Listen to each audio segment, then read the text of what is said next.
So, Netflix have decided to have a go at the Frankenstein movie.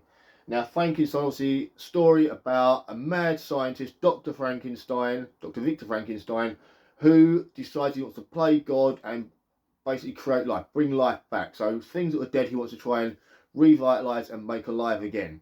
So, what he does, he gets a load of pieces of different people, puts it all together, and then reanimates it back to life. And the result is the creature, which is this like strong, monstrous, inhuman yet slightly human character who ends up destroying the life of Victor Frankenstein and like just destroys everything, his whole world really. So the whole like the thing that you made ends up destroying you. That's the plot of this thing. Like yeah, and I think I always liked about Frankenstein was the fact that you had the doctor Victor Frankenstein was always seen as like energetic, crazy, sort of wild. He has this like idea, this vision of what he wants to get, and he goes for it. And then you've got the monster who is kind of Neanderthalic in a way, but kind of has a heart in places. But it's because it's already dead. It shouldn't exist. It shouldn't be there. So you get that wild side as well. There's also a love interest and a story in this. So it's a real detailed story with a real good message sort of purpose to it. That you shouldn't play God. You shouldn't. Once something's dead, it is dead. You should not bring it back. And there's the curse of when you're so obsessed with something, it might come back to bite you in the butt. So obviously, the book is phenomenal. It is written a very long time ago. I can't remember when it was written, but it was a long, long time ago by Mary Shelley, a female author, which was not heard of that a female author would make such a massive like contribution to the world at that time. It was very rare that she did. So Mary Shelley, props off to her for doing that. Obviously, the most famous little like version of Frankenstein is obviously the Universal Monsters one, played by Boris Karloff. That'll be the most famous version of Frankenstein. Again, it was faithful to the book, kind of, but it wasn't. It was very sort of. I love this to bits, but it's still not the best. My favourite portrayal of the Frankenstein movie was the one that it was in the early 2000s that had Robert De Niro actually played Frankenstein. A great makeup effect as well. Helena Bonham Carter was in it, and I loved that version because it was really much like more like this. The film was called Mary Shelley's Frankenstein because they tried to make it like this. It came out just after Bram Stoker's Dracula. I think they were trying to sort of cash in that Bram Stoker's Dracula did really well. If you do Mary Shelley's Frankenstein, that would do just as well. It didn't do anywhere near as good as Dracula, but they tried. So now we've got Netflix trying. Guillermo del Toro is going to be directing it, and also he worked with Netflix with that TV series, his Cabinet of Curiosities TV series, which is really good. I'm hoping to do another series that soon. Obviously, this is a Netflix movie, so obviously, there's something about Netflix and streaming movies that don't look as crisp to me as a cinema movie. There's something not there. I don't know what it is. I still can't put my finger on it. When you watch a streaming movie, you know it's a streaming movie, a straight streaming movie. I don't know if it's the cameras they use. Maybe they're not filming cinematic with cinema in mind, so they're thinking more of the small screen. I don't know. There's something about when you're watching a made-for-streaming movie, whether it be Netflix, Amazon, Disney, it doesn't have that same look and feel as a movie from the cinema. It might just be me. I might be weird, but that's what I feel. Right, so let's start this trailer. We're going to see what it's like. I've got high hopes because that name's attached to it, because I know, what's his name? The guy that played Poe in Star Wars, I think, is Victor Frankenstein, I've heard. Which, again, is quite a good... Oscar Isaacs, that's it. And he plays kind of erratic and driven really well. And he can do crazy quite well as well in various, like, portrayals he's done in the past. He's got that, like, dead, like, serious, we've got to do this, like... Even if you look at the Star Wars films, even though those ones weren't as good as the original ones, that he's portrayed when he's like, we have to do this, we have to find the spark that lights the flame. He was really, we have to do this, and he goes against like his own people at one point to try and do that. So he's got that passion, and we can really put that onto the screen. So we're going to check here. I determined that the memory of so already in the Arctic should die with me. Like set in the past. Some of what I will tell you is fact. Like period. But it is all true.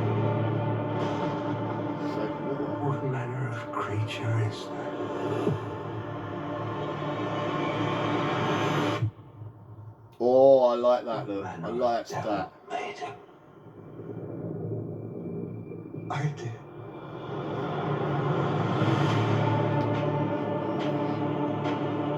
I had a vision. An idea took shape in my mind. Whoa. Inevitable. Oh! Unavoidable. Sorry. Until it became truth.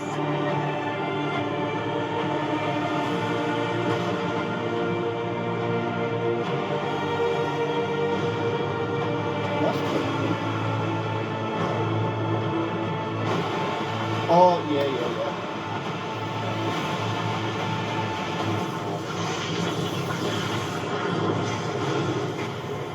In seeking life. Oh. I created death.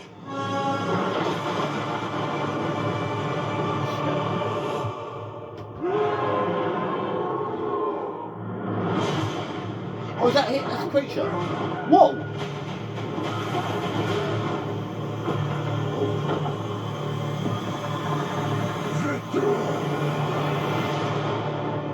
Mia Goth. Oh! So it's ready for November. So after Halloween. You think they put it out before Halloween, wouldn't you? Oh well. Oh, is there anything else? It just says November. That's it. Right. So that looked really bloody good. So that was very much Frankenstein, book Frankenstein, as opposed to movie Frankenstein. So they've gone for that. I love the fact. I think they're going to do the same thing, where it starts off in the Arctic, and it's obviously the monsters coming, and then you get Victor telling the story of what happened and how it all came about. From the scenes I've seen now, I like the visual effect, and I spotted something, and I kind of got a bit carried away, and probably audibly went crazy when I spotted it. We're going to go again. I'll try and pause it at the bit where I saw it. So this again. It's set in the Arctic, which is good. The ship had crashed, and Victor gets on the ship because he's running away from the monster.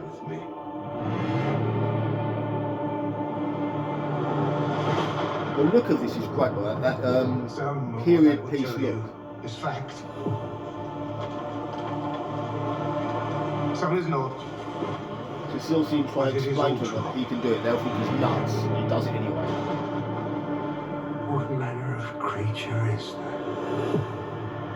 So it's obviously him trying to get away from the creature, and he finds a ship. Look at that. That silhouette. I love the fact he's hooded. Hopefully, it's like bullshit. Hopefully, we're not going to see it until the end. I'd like to wait to see its proper face and see if it looks as good as I do with my deformities. I'd love to see if it looks. I'd love to wait. I love it when you wait to see a monster. I like it when you don't see it at the beginning, but you see bits of it, and then at the end you see the full thing. I love that. I've always loved that. Like, build up to this scare. Don't give us it straight away, and then we're like, oh, okay, we know what we're looking at. If you build up to the scare, and then something's there, it's like, oh my god, that's better to me. So. I did.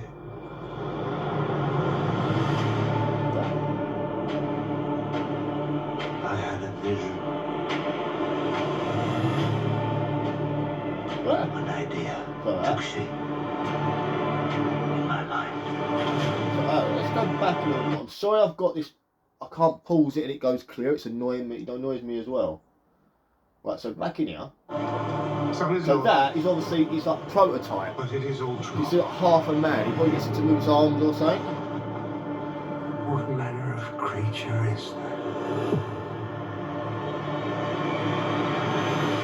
So yeah, so that I love that silhouette. I love the fact he's in the distance. You know it's far away. It's an oncoming storm. It's coming for us. I did. And he knows it's his fault. It's all been his fault. Red is used very well in this trailer. Right, red is used very well, like the hands. You see the blood on the hands. I noticed that later on you see, like when you see Frankenstein, he's got a red thing on him, and red is going to be used a lot in this film to sort of emphasise like a deep red, like more bright than any other colour. Look, that as well, right? Ah, right. So if that's who I think that's going to be, obviously if you haven't seen the film before, you don't know the story. That's a massive spoiler. If that's who I think that is. Took shape in my mind.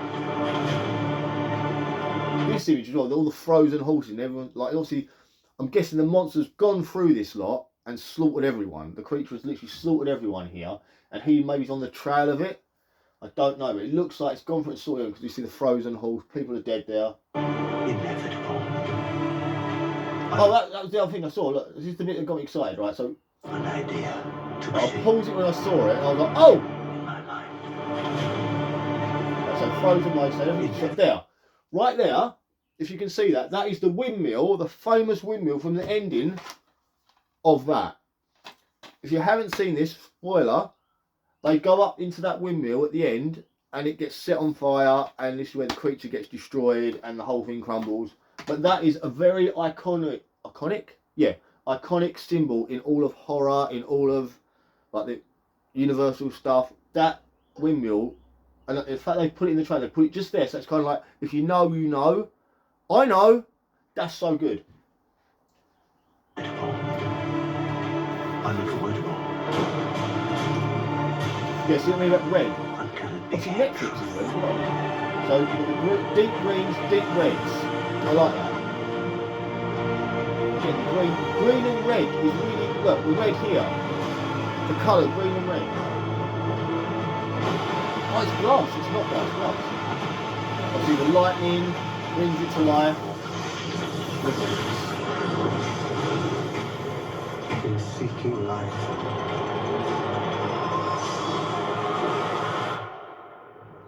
I created death. So that's our creature. It's cute.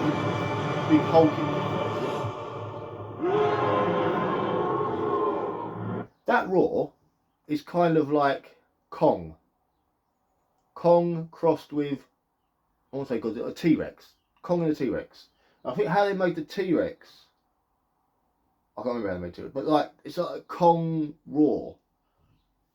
I like that. I do like that. It roars. And then we get this scene where we see it, they stab it starts fighting. It's just laying waste to people. It's like just adding people. And again, we're not seeing the face. See the hand all twisted up there, but we're not seeing the face. And I like the fact we're not seeing the face. I want that to be the entire movie. We don't see it until the very end when you get the hood come off and maybe he's like goes for Victor. That's what I'd like to see. Wait till the very end to see that face. They keep it hooded the whole way through. That's brilliant to me. That's a perfect way to do it. But again, as I said, if you haven't seen this before, or read that, or seen that, you know, you don't know the story of Frankenstein, it's going to be a first time watching, which is going to be a lot of people's first time watching it, because obviously a lot of kids, they like watch Netflix, obviously they're going to sort of like see it for the first time. It's a legendary film, legendary story, and the fact they showed you somebody dead in that like coffin thing, was a really weird looking coffin, like something out of like H.R. Geiger would design a coffin, but like, it's kind of like, that's a very important character, if that's who I think it is. And if we see it in the trailer and then we watch the story, we go, well, what do we know that person's going to die now? And that's such a massive part of it. So I'm trying not to tell you who that person is, but it is an important character in the movie. I'm surprised they showed you in the trailer that person dead. But I suppose they're assuming everyone knows the story, but the truth is everyone doesn't know the story. Like, this will be someone's first time of seeing this story. Right, so recommendations. I'd recommend you read the book. It is quite hard to read. It is written in sort of old English sometimes. It's all done in that way. It's kind of like, not Shakespeare, but there's some old English thing. It's quite a hard one to read. But it is a good read. It's a good story, as I said. Then obviously, this is the legendary one. But I'd really recommend, I don't know how I should get it really, the Mary Shelley's Frankenstein that had, I know it's Robert De Niro played the monster, which is a really shocking choice to someone to play the monster, but he did a really good job in that. Helen Bonham Carter played an important character in it, and was it Ralph Fiennes? No, I tell you, it was the guy that played, I can't remember his name, I can see his face, I can't remember his name. I think it was the guy that played who was in Harry Potter, you know, the Defense Against Dark Arts teacher, it's really cocky, arrogant, like a celebrity. He played Victor Frankenstein, and to me Victor Frankenstein needs to be almost obsessed, almost like your Ahab sort of character, obsessed with this project, obsessed with doing this. And then he's like, so he's so on edge, so like, I've got to do it, like, that's the kind of Frankenstein. It looks like Oscar Isaac is doing that, where he looks like he's like, I've got to do this. And then after he does it, you get the switch in him where it's like, what have I done? And then every death of that creature is on Victor Frankenstein. Every one that the creature kills, every one that he hurts, everything that he does, Victor Frankenstein takes that on himself because it is his fault. He's done this. And he accepts his responsibility. And that's what I always liked about the character of Victor Frankenstein, that he is obsessed with it, and he's kind of like the villain in a way because he creates this creature, but he's a villain that takes responsibility for his own actions and he needs to put it right. A fantastic story. I'm hoping they do it justice. I don't see why they shouldn't because of who's directing it. I'm hoping it goes well. I'm also hoping they stay true to the story and don't like give some weird twist ending where Victor Frankenstein injects himself with serum and becomes just as hard as Frankenstein and have a big fight on top of a roof. I don't want that sort of thing to happen. You can see sometimes it would happen with Netflix's way of doing things and like the way that things are done now. They change things to the dramatic or they do something silly. I don't want that to happen. I don't want him to inject that red stuff that was in the tubes into himself and he can fight Frankenstein like in a fist fight. I don't want that. I don't like a superhero ending. I want to see the monster of this unstoppable storm of force wiping through everything and then Victor doing what he has to do to stop it. That's what I want to see. So I can't wait for this. November it comes out. I'm still shocked why they didn't put it out in October. That makes sense to me. One of the greatest, like, most iconic horror stories of all time. They put it out after Halloween. I don't get that. That's just me. But fingers crossed it's going to be good. I've rattled on far too much about this. Also, you can see that I like this story. It's a great story. And the fact I sympathise with it because I look like a monster at the minute. And I'm just joking. But I feel like I'm a little bit different. And people look at me the same way they probably look at him. So I am sympathising with the creature right now. I know how he feels. I'm on his side. So anyway, guys, thanks for watching. Again, we do lots of videos on this channel. I do like loads of trailer reactions. I do movie reviews, movie chat. Sometimes if I find something about a movie I like. I do making stuff every so often, like prop making every once in a while I'll do. I also do Halloween hunts, which I actually started my first Halloween hunt this year, believe it or not. I did yesterday, the 1st of June, in TK Maxx. And I was like, there's Halloween stuff here. I didn't actually believe there was going to be any, but there was Halloween stuff already in TK Maxx, and we were only in the 1st of June. Apparently it was been there for a couple of weeks anyway, so it got there in May. So we're starting Halloween in May now. Christmas starts in like August, so you know, it's crazy. But anyway, guys, thanks for watching. Enjoy my other videos, and I'll see you guys soon. Don't forget to subscribe. It's completely free to subscribe, and like it. If you know anyone likes this stuff, please share it with them and let them know. And message me. Tell me what your thoughts. What do you think this is going to be like? Do you think this is going to be as good as the original, like any other versions of the movie? Do you think they're going to stay true to the book?